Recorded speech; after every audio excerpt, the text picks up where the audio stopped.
Ari yung madadaanan natin mga brother, ari yung pinakamalalang daanan din, no? At ari ating raragasain. May tubig-tubig pa, oh. Mabaha-baha pa, oh. Yung ilog din, no? Ari yung ilog din, yung may tabi ng ari literal na ilog, bahang-baha.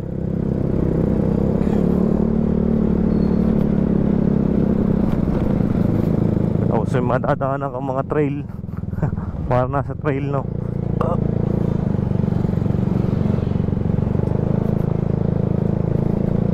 Nakakaraos din nga naman yun, daan na yun, eh.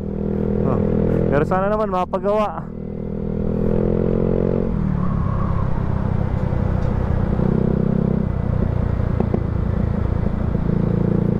Kahit pa paano, gumanda-ganda ang daan nila dito, no?